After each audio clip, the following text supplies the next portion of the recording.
The real title of this talk should be the Off-Plane Grading Rocket Experiment, or OGER. I'm going to tell you about this program. For those of you who don't know, this is currently the longest running suborbital rocket program out there. It started in, ideas started in 2011 basically, and I'm going to take you through the history of why this is the longest running rocket program.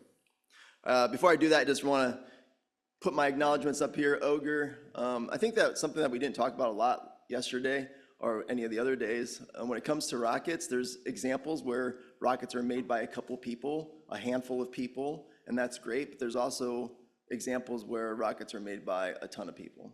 And so you see this different type of collaboration throughout the rocket program. In this case, the number of collaborators is large, and which kind of is one of the many ways of underscoring the complexity of the OGER rocket. So what is it going to do scientifically? It's going to observe Capella. Capella is the 5th brightest star in the sky. It is actually a binary of 2 G-type giant stars. In that process, it has a lot of coronal line emission and is often used as a standard X-ray source for things like Chandra X-ray Observatory, XMM Newton, etc. And so it's a great target for a high-resolution X-ray spectrograph because it provides you those very narrow emission lines so that you can prove out your grading technology for future missions. And that's really what OGER is doing.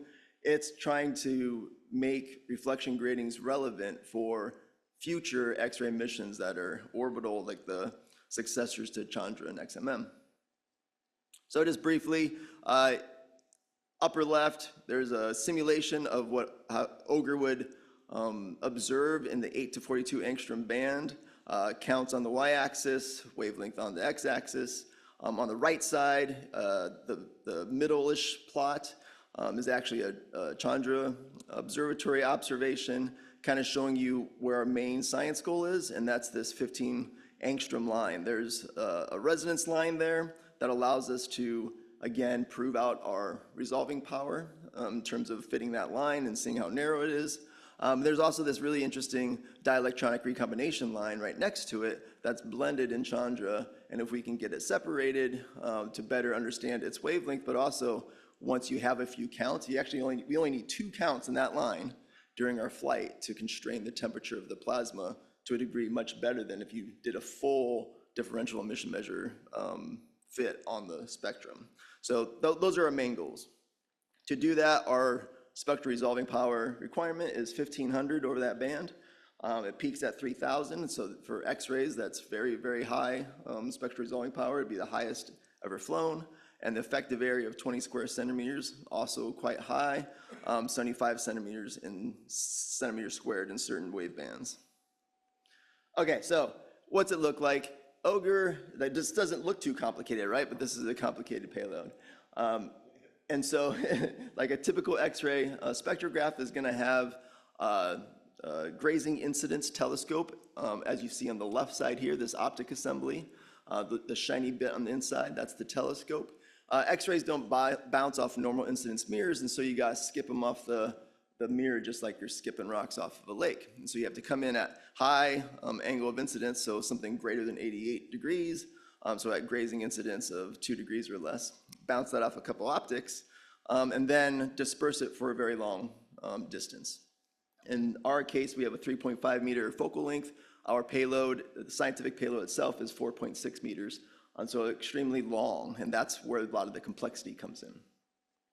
Right after the optics, we have grading assembly. I'm not going to talk a ton about these specifics of the technology.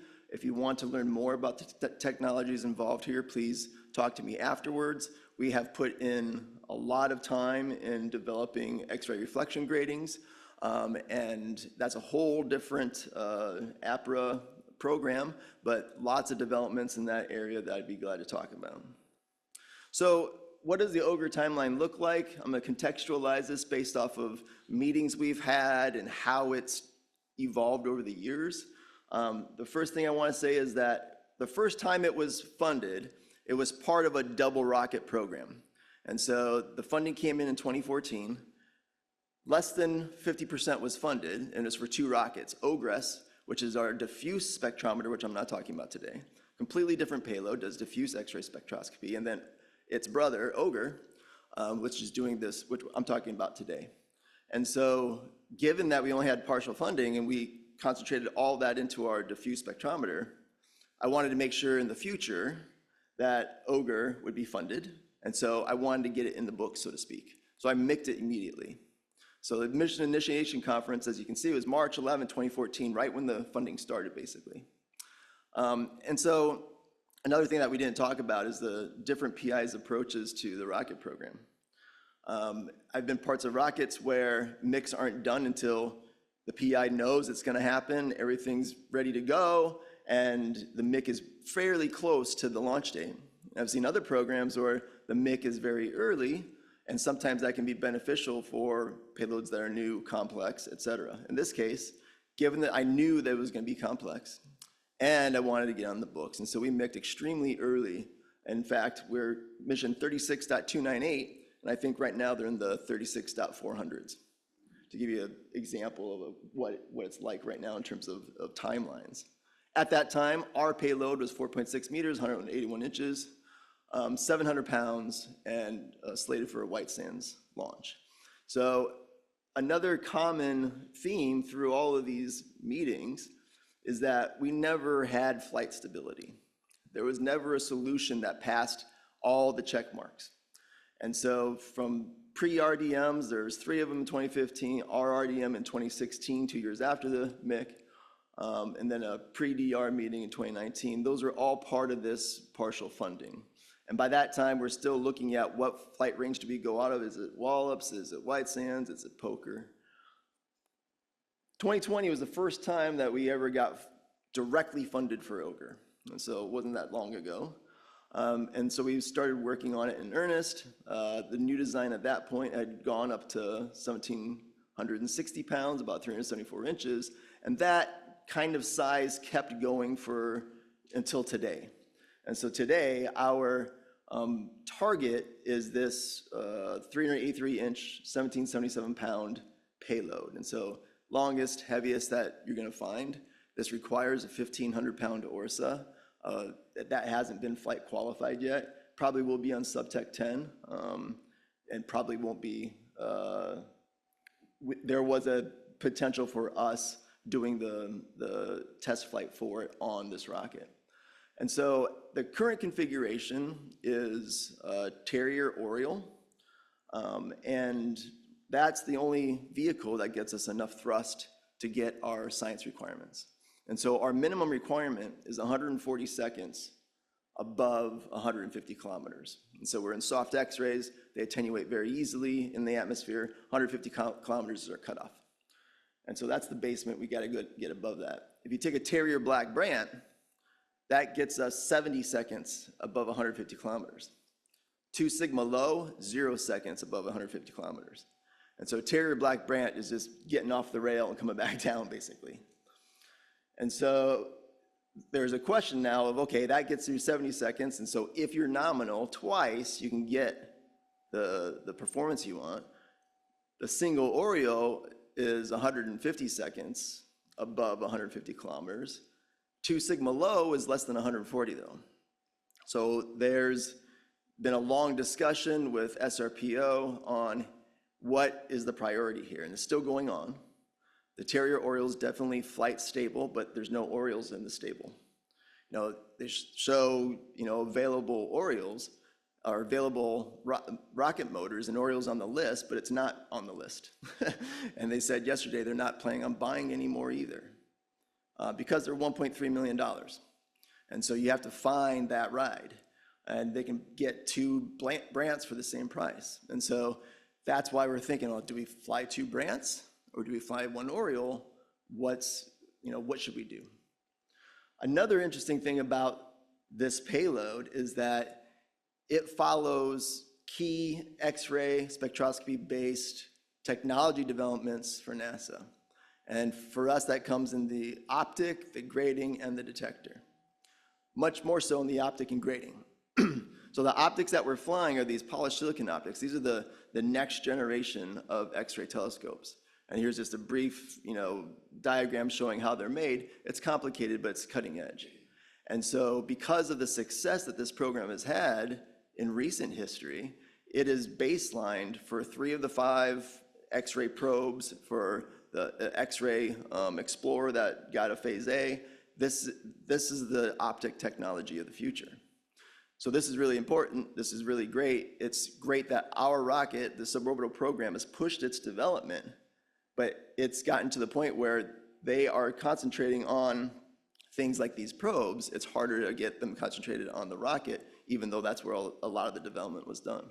So our rocket was tied to the development of X-ray optics, which this graph shows. It shows how the X-ray optic, the next generation X-ray optic group at Goddard, led by Will Zhang. Will has since retired, and now it's being led by Kristen Madsen. But this shows the evolution, and on the x-axis, you see it starts in 1998 all the way to 2019, and then you have image quality and arc seconds on the y-axis. We came into the game about 2011, where as you can see, it says glass mirrors. And so the very first Ogre proposal had slumped glass. We take glass, put it on a precision mandrel, heat it up, and it slumps onto that figure. And so that was the key technology for a long time. And as you can see, through when we first got Ogre funded, but then it changed later on, kind of towards the end of that first funding and into the beginning of our 2020 program. And so it switched over to polished silicon, and that polished silicon configuration changed a lot over the years. And so, long story short, from its inception until now, there's never been a stable optic configuration for Ogre, which means we had to change our design dozens of times. And so that's why there's always a different length and a different mass for all these pre-DRs. We had to change things a lot. NASROC stuck with us, continued changing the configuration. But the most recent one is the most solid because we are not baselining those Goddard optics for the first flight. And so to get a flight in so that we can technology develop the gratings and detector, we're instead going to use a different optic. This optic is actually already exists, it's built, it's the JetX optic.